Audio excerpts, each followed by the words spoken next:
It's a beautiful Sunday morning, beautiful sunny morning, and beautiful. I had a teacher at Unity Village. He used to say, "It's a beautiful day in my consciousness." Let us affirm together, it's a beautiful day in my consciousness. So let's take a moment, take a breath as we come together.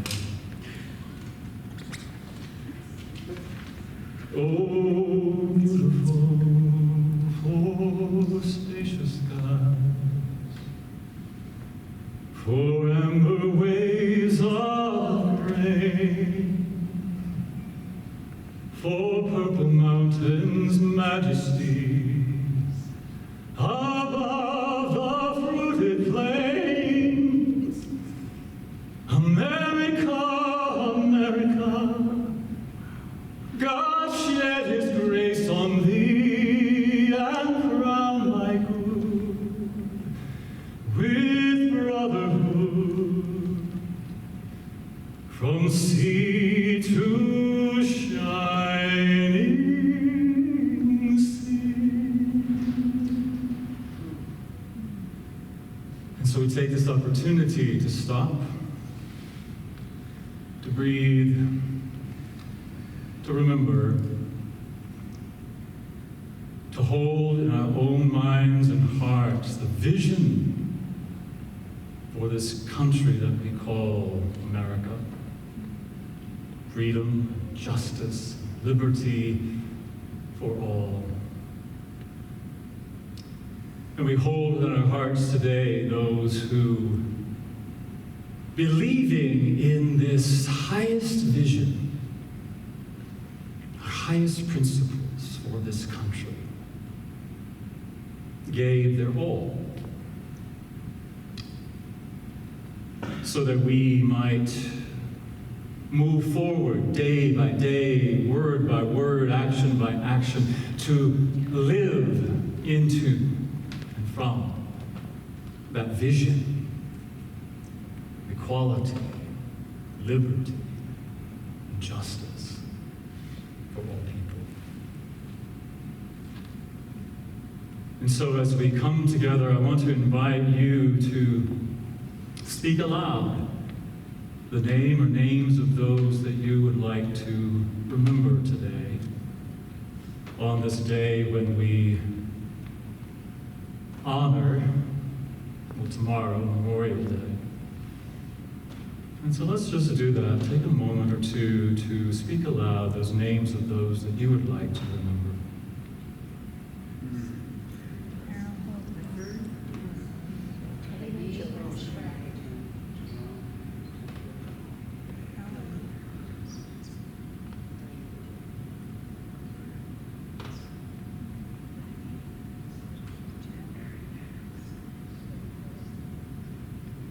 So let's breathe all of those names, all of those beautiful beings of light that we know have gone on to their next adventure, but are in our hearts, in our minds, that we hold so dear.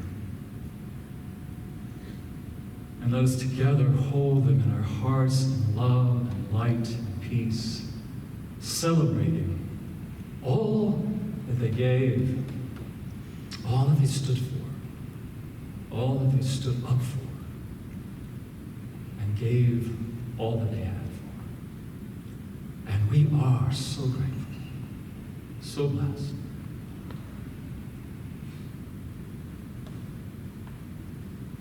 America, America, God shed his grace on thee and crowned thy good with brotherhood from sea to shining sea. And so it is. Thank you for that. So, I have a couple of things I want to let you know about. If you are new to our community and you'd like to be a part of the orientation that we're having today after service, we invite you to do that. Even if you're not necessarily sure that you want to become a member, we invite you to come if you want to learn more about what we believe, learn a little bit more about what we teach here. It'll be very short. I've been asked to keep my message short and keep the member orientation short. So I promise I will do my best. I'll do my best today. So that will be immediately after. We'll be back in one of the classrooms back here where we had the meditation. Usually have the meditation. Room 101. Room 101. Perfect. 101. So please join us for that. We also have practitioners who are in our midst today. If you see somebody wearing a white stole, they are a practitioner and they would be happy to be with you, sit with you in prayer after service. So please, if you'd like to have prayer, just ask one of them. And they will always say, yes, I would love to do that with you. So please make yourself aware of that. We have a welcome table over here. You can sign up for our newsletter. We will put you on the list if you'd like more information. There's a card there. Please complete that. If you want a name tag as you leave today, you can ask for that as well. And I think that's all of mine now. Well, I do want to say one thing that I'm so excited about, and that is that next week, our new music minister, Laura Berman, will be joining us. And I'm so excited about that. I get to work with her. I've been wanting to work with her for a long time now, and so I'm excited about that. So hopefully you'll be here and to share in that celebration as well. So Dr. Byrne has a couple of things that he would like to share.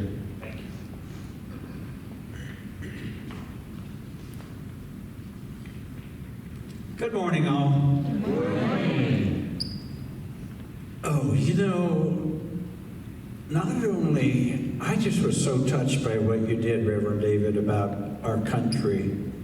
It's very, very beautiful expression. And I feel like CSO Parker is expanding into its greater than greatness. And Reverend David said next Sunday we're going to call it New Sunday. New, hopefully, and this is my opinion, new senior minister. So your vote today at 11:45 in this very room. 2, new music minister, Laura Berman.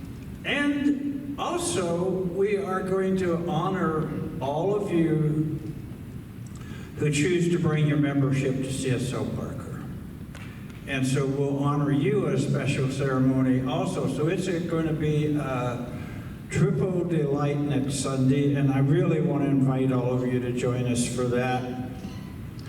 And I think that's all I have. So I'm going to keep it short, and I will not sing because I can't. And so next is Pam is our practitioner on duty. She was going to have a reading for us.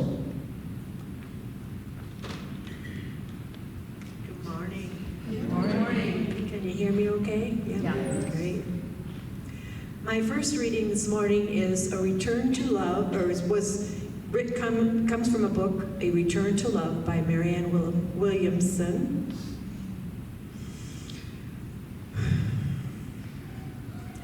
Our deepest fear is not that we are inadequate. Our deepest fear is that we are powerful beyond measure. It is our light, not our darkness, that most frightens us. We ask ourselves, who am I to be brilliant, gorgeous, talented, fabulous? Actually, who are you not to be? You are a child of God. Your playing small does not serve the world. There is nothing enlightened about shrinking so that other people won't feel insecure to shine. We are all meant to shine. As children, we do. We were born to make manifest the glory of God that is within us. It's not just in some of us, it's in everyone.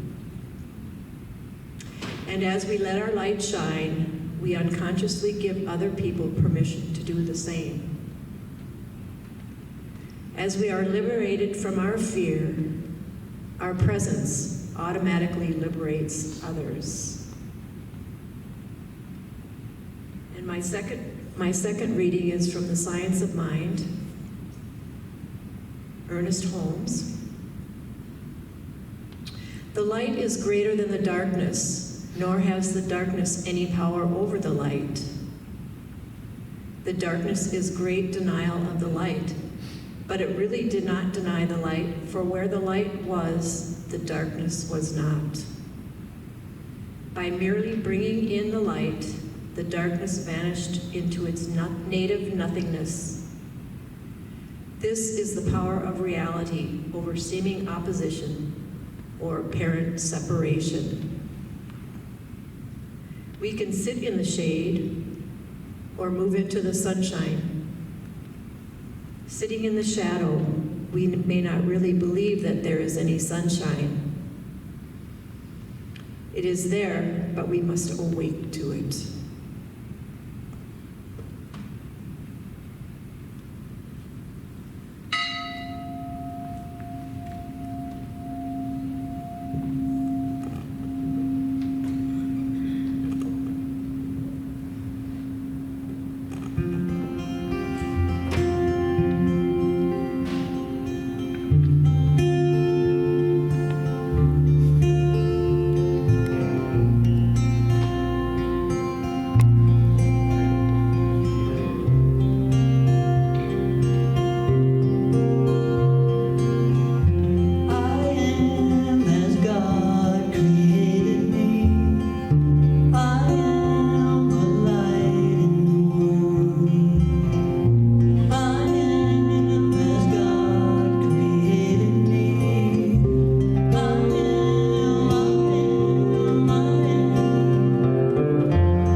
Settle in, close your eyes if you would like. Take a conscious breath, allowing that breath to bring your attention and awareness into this now moment. Breathing into your heart, allowing your heart to expand into the awareness of that truth. I am. I am the I am that is created in the image and likeness of the wholeness of God. I am as God created me to be, right here, right now, in this very moment. And I invite you in this moment to claim that, to allow your heart to be filled with that.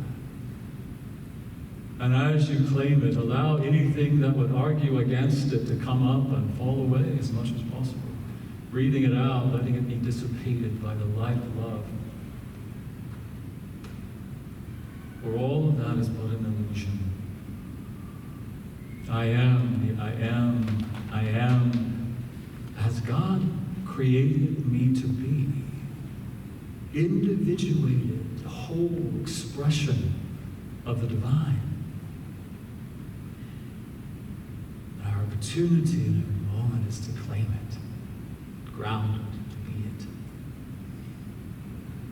So breathe into that light, allow that light to expand in your heart, allow that light to expand in your mind, and every aspect of your being be filled with the truth of the I am that you are.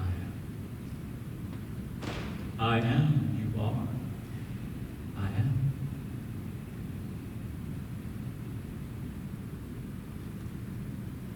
As we center ourselves in that awareness, we feel it radiating in every cell of our bodies. Every fiber of our being comes alive in that truth. And breathe that awareness down through the bottom of your feet so that you're grounded right here, right now, connected to the earth and all that is around, knowing you are one. We are one. in the light of God. Take a breath. Feel yourself supported by the chair. Feel yourself supported by the energy of the space and everyone here today. And with the next breath, we claim it. Let us say together, I am as God created me. Together, I am as God created me. And so is it.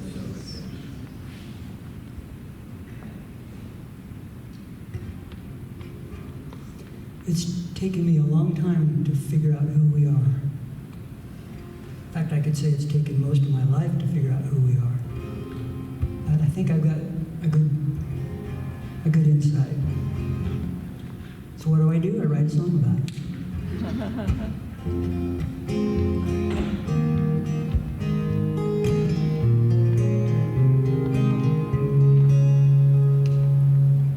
We are love, that's what we are. Each of us a shining star. Streams of wonder come so far. We are love. We are love. Love, love. We are love.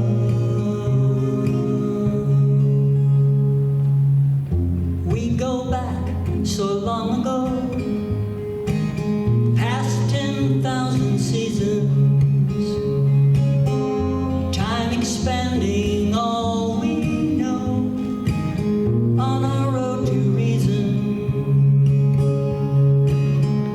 finding courage, saving grace, beauty in this place. We are love, that's what we are. Each of us a shining star. Streams of wonder come so far. We are love. We are love. Love, love. We are love.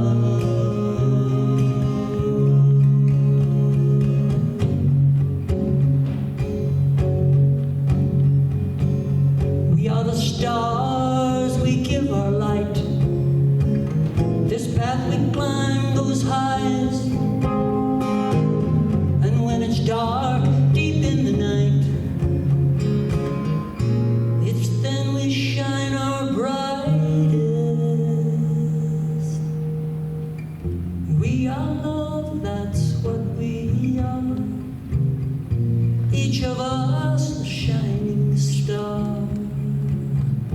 Feels like sunlight touching hearts. We are love. We are love. Love, love. We are love. Love, love, love. We are love.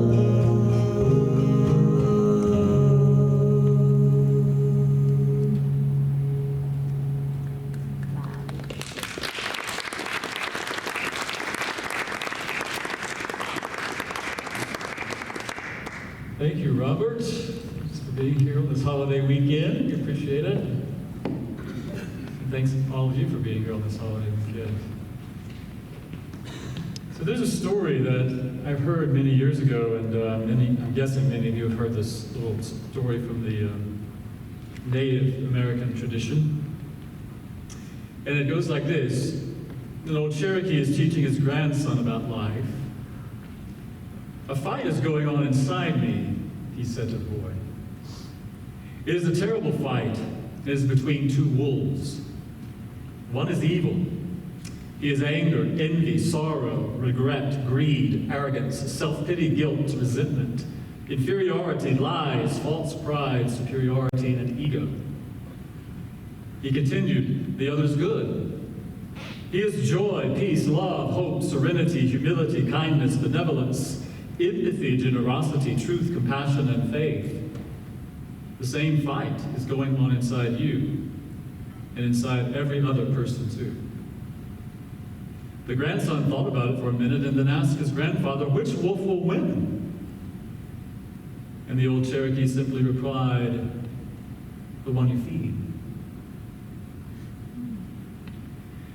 So that's the way I've always heard the story, and I think many of us probably grew up in traditions where that's sort of what we were taught, that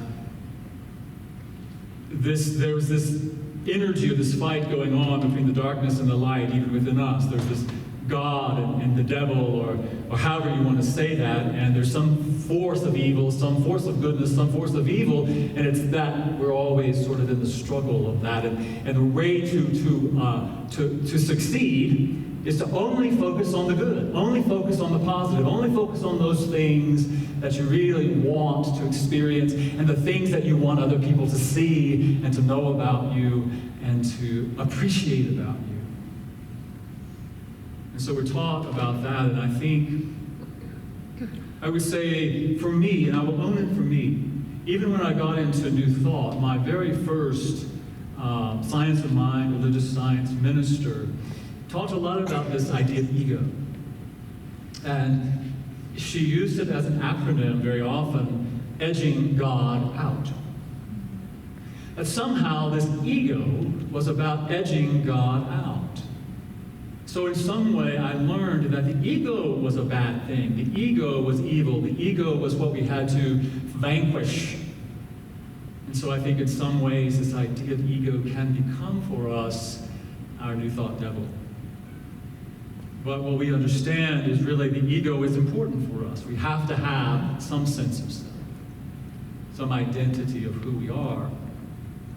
And it's so easy for us, isn't it, to want to focus on the light, the positive.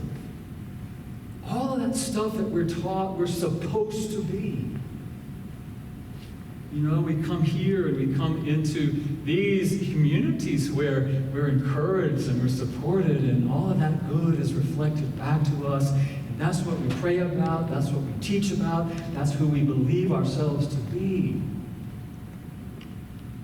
And I think sometimes we do that at our own detriment because we're not willing to look at the other stuff sometimes. Because sometimes it's scary. That dark wolf can be kind of scary sometimes. But what we know is that unless we do integrate some of those things, that we're never going to live out loud, live fully. So there's another version of that story. That when the grandson asks his grandfather, well, which wolf will win? The old Cherokee simply replied, if you feed them right, they both win. You see, if I only choose to feed the white wolf, the black one will be hiding around every corner, waiting for me to become distracted or weak and jump to get the attention he craves. He will always be angry and will always fight the white wolf. But if I acknowledge him, he is happy, and the white wolf is happy, and we all win. For the black wolf has many qualities: tenacity, perseverance, courage, fearlessness, strong will, and great strategic thinking that I have need of at times. These are the very things the white wolf lacks. But the white wolf has compassion, caring, strength of values, and a vision for the common good. You see, son, the white wolf needs the black wolf at his side. To feed only one would starve the other, and they will become uncontrollable. To feed and care for both means they will serve you well and do nothing that is not a part of something greater, something good, something for life. Feed them both, and there will be no more internal struggle for your attention.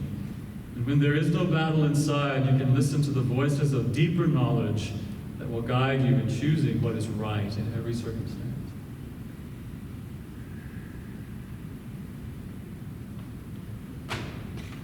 And so the idea that it's important for us to acknowledge that there is that goes on in all of us. Can't we acknowledge that, yeah, there are times when I feel angry, I feel resentful, I feel like I want to lash out, I feel like I want to fight back, I feel like I want to do all of those things. And can I acknowledge that and recognize that there can be some power in that. There can be some motivation in that. I don't have to act on that and let it control me, but when I pay attention to it, when I'm acknowledging it, when I'm sort of feeding it, then I can become its master. It doesn't have power over me, but you know, it's like when you feed dogs. Don't they just want to please you? Don't they want to be at your call, your service? They want to be there with you. So can we think of those as these, maybe not these wolves, but powerful beings where we can grow into and integrate what we think of as that dark wolf and what we think of as the white wolf. We can integrate those and live out loud, live powerfully. To be the master of our compassion, to be the master of our strong-willedness, to be the master of the one who wants to act and do and be. Because I think it's important for us to recognize, yeah, it's very easy. It's so easy for me when I am in my own space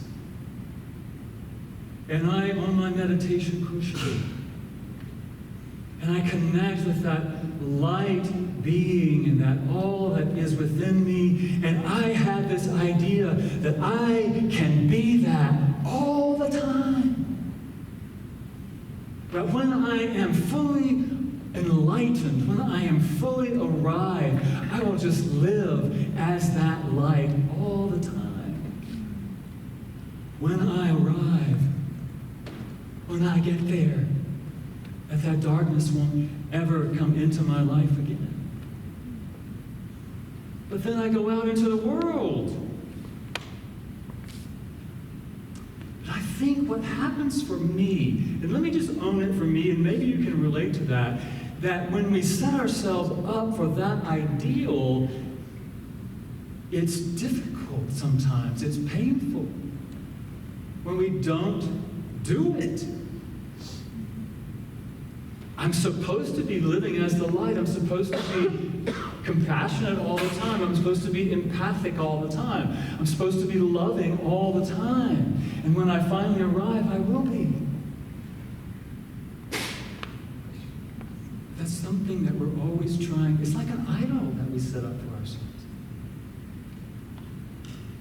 So I think it's important for us to recognize that it's important for us to be right here, right now, in this moment, to honor that.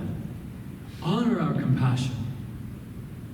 But compassion without some aspect of that movement, of that action, is simply just an internal process, an internal feeling.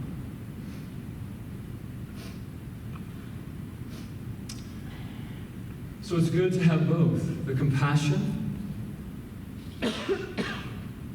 and the action that goes along with compassion. What do we do with our compassion? Do we sit on a meditation cushion and feel compassion? That's great. But when we call upon that aspect of ourselves that we may think as darkness, we may see as something we don't want to be, we can master that. We can use our compassion to make a difference in the world, to take action in the world. And I think that's really what this is about, is that we live out loud, we live fully, living our compassion. I was reminded this week of a quote by Jane Goodall from the book of Hope. Many of you may have read the book of Hope. where she talks about, this is what I think is the combination or the merging, the integration of compassion and courage, which is what that black wolf sometimes represents. She said, only if we understand can we care. Only if we care will we help. And only if we help shall we all be saved. Only if we understand can we care. Only if we care will we help. And only if we help shall we all be saved. So having compassion for those who are hurting, having compassion for those who are disinherited and dismissed in our culture and our society is beautiful.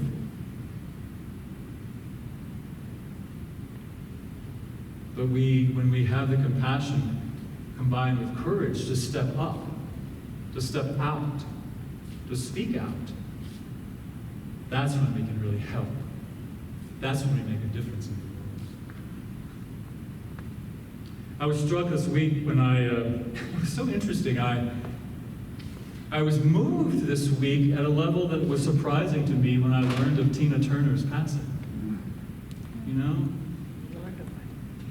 Because of what she represented to me.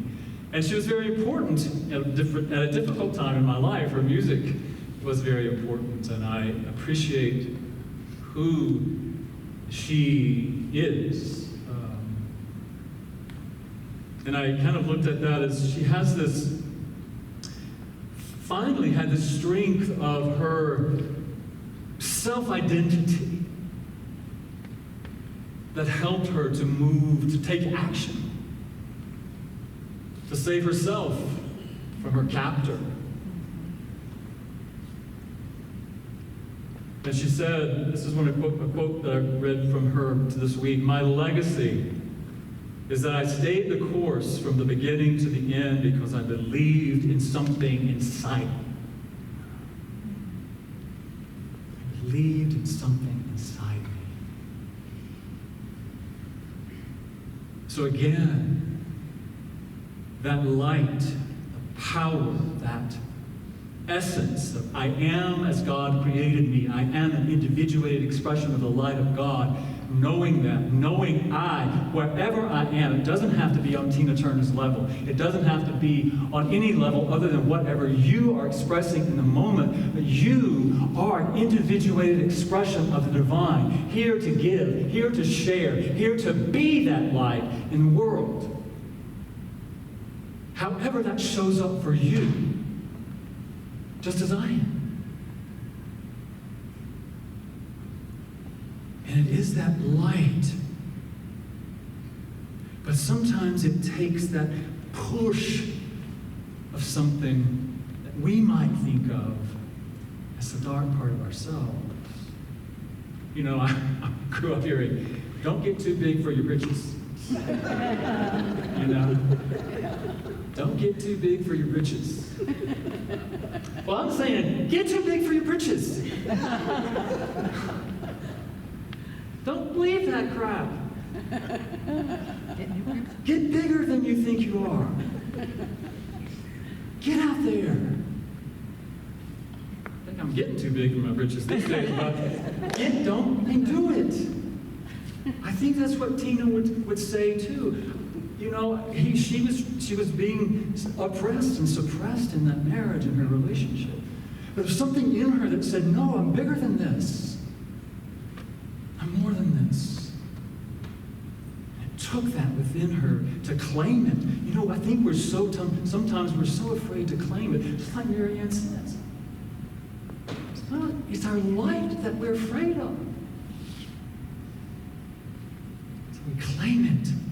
And then we use those aspects of ourselves to say, here I am.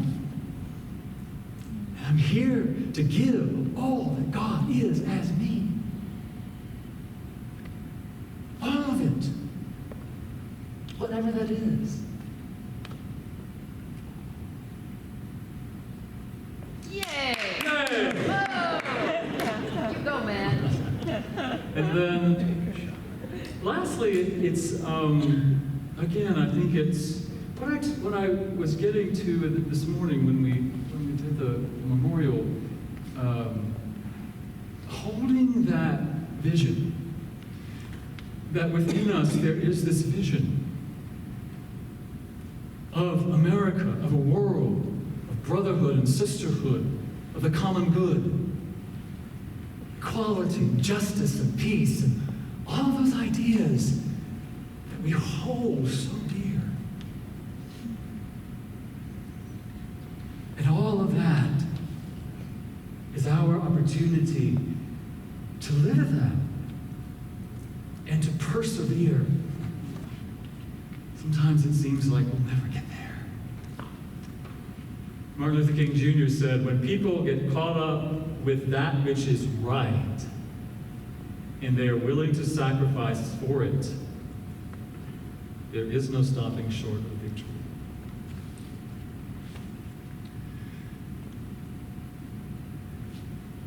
So I'm going to wrap this up with what I want to say today, what I really want us to get today, what I'm trying to get for myself as well, is that for us to truly be the people who live out loud, that it's important for us to connect with that divine self. It's important for us to connect with our compassion and our empathy and our care and all of the ideas that we associate with that good part of us, the light part of us, the white wolf, so to speak. But we also get to connect with the gifts, to not be afraid of the gifts of what we might call the dark wolf, the black wolf, the tenacity, the courage, the willingness to move forward and step out in the world. So our opportunity is to integrate the two, to live from that place, to understand that within ourselves, because what we know is that it exists. It exists within us. All of us. All of us. Even though we might want to deny it. I read this morning, you know how Spirit kind of just keeps giving you something to, okay, I'll look at that. Anyway, I kept getting this memory of Debbie Ford's book, The Dark Side of the Light Chaser. I don't know if anybody ever read that book. So I went to my phone and I said, well, what does she have to say in there? And one line I thought was very interesting. She said, think of denial as, don't even know I'm lying. Don't even know I'm lying. When we're trying to deny that aspect of ourselves, who are we lying to? Lying to ourselves. And just like that story said, that part of ourselves, if we don't pay attention to it, if we don't acknowledge it, if we don't feed it, so to speak, it will be lurking around every corner, waiting for us to get tired, to get weary, and then jump out, grab us. And what happens then? We jump out and grab somebody else. Because that darkness is important, and it's important to acknowledge within us. But to master, not let it master you.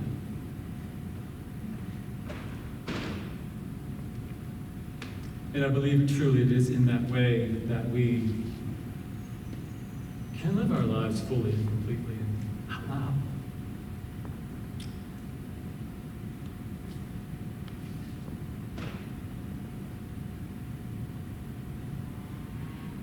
So at the risk of continuing to repeat myself, that is it. Let us take a moment to take a breath. Breathe into the awareness. Really allow yourself to have the image of those two energies, without necessarily putting a face on them or an image of a wolf or anything that might be scary or we want to avoid, but energies that exist within us, like the symbol of the yin, yang, the Taoist, a symbol of light and how it flows, and darkness and how they flow together, how they work together, how we are one. It is one. And so we acknowledge that. We connect with that. We allow it without resistance. We feel the energies merging and flowing. In the energy of that flow of the infinity symbol that flows through us. And so right here in your heart, feel the energies flowing together and feel yourself in the very center of your heart. You are the master. You're the master of those energies. As you claim it, as you allow it, as you believe it to be, I am as God created me. I am the I am. And it is that I am within you that is the power to claim it, to master the flow of all of those energies of empathy and courage and tenacity and all that we imagine ourselves to be. And in the integration of that, feel yourself empowered to move forward, to step out, to step up, to speak out, to live out loud, to live your principles, your values. Freedom, liberty, justice, equality for all beings.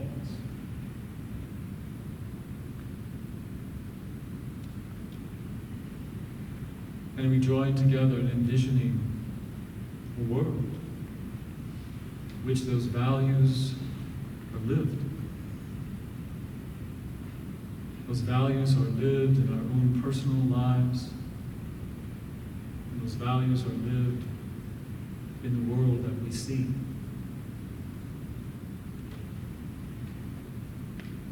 As we hold that vision together,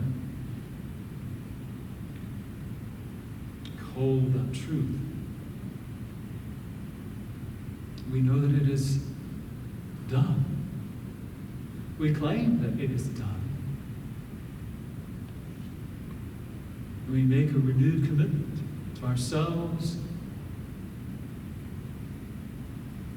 to all creation, to do our part, moment by moment, choice by choice, in manifesting that world. So as we see it, we claim it. We claim our part in it, and our willingness to step up, to live out loud.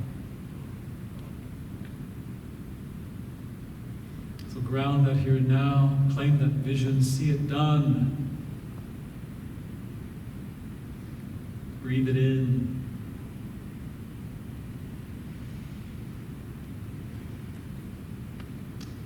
I feel compelled to hold this symbol of our earth.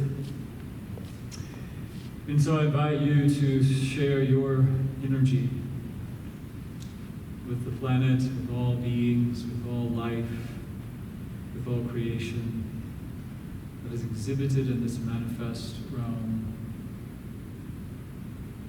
So we hold that in our hearts, sending your light, your love, any place that draws your attention.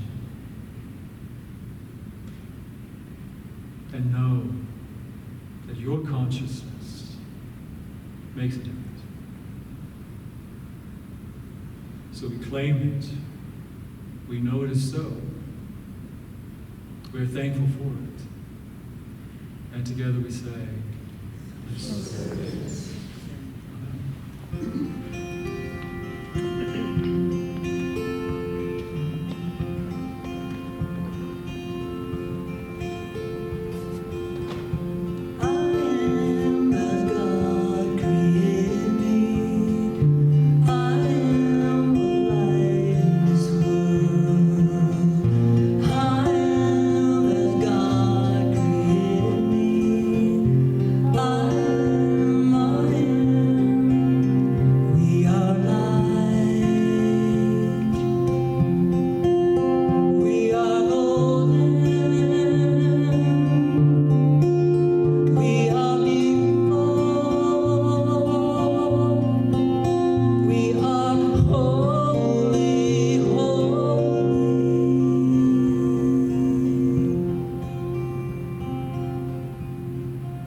now is our time when we have the opportunity to give, to share, to support this ministry through our financial goods. And I know many of you give in many different ways, and we appreciate that. And you give in so many other ways as well. So all of your love, all of your support, all of your energy supports this beautiful ministry. So I invite you to take what you're going to share, hold it in your heart, hold it in your hands. If you've shared electronically, again, just hold it in your heart. And know that we are in the flow, always, of that divine good. Knowing that we can never outgive the source. And we are grateful. Grateful in the giving, grateful in the receiving. And so it is.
Get together and feel all right. Amen. Right. So let's go together. Get together and feel our abundance, feel our love.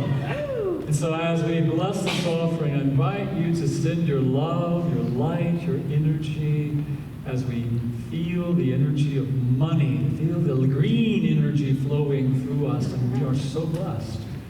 We live in an abundant universe, and we claim our abundance and our prosperity, and we are grateful. And we know that these gifts go to bless the world in so many ways. We allow it, we claim it, we are thankful, and so it is. So thank you all once again for being here today and celebrating this holiday weekend with us again. It's important for us to remember the nature of the holiday, the reason for the holiday, so thank you for that. Those of you who are staying, please meet us in the room 101. You might want to get some refreshments. I think you can bring refreshments in. If you bring some coffee and something, well, yeah, you can. You have permission, I guess. So come join us for that. And those of you who are sticking around, please stay, and we'll have the vote at 11:45. So thank you again for being here. Blessings to you. Go forth today and into this week with a renewed sense of who you are. I am as God created me. I am, I am, I am. Claiming that truth, claiming your power, claiming the power that is innate within you to master every aspect of your being and to live out loud in the world so that the world does reflect every aspect of that vision of hope and faith and love and peace and joy and all that we can imagine. If we go forth from this place today, ignited in that truth. And so it is. Blessings. So we'll sing the song. Oh, you know the song.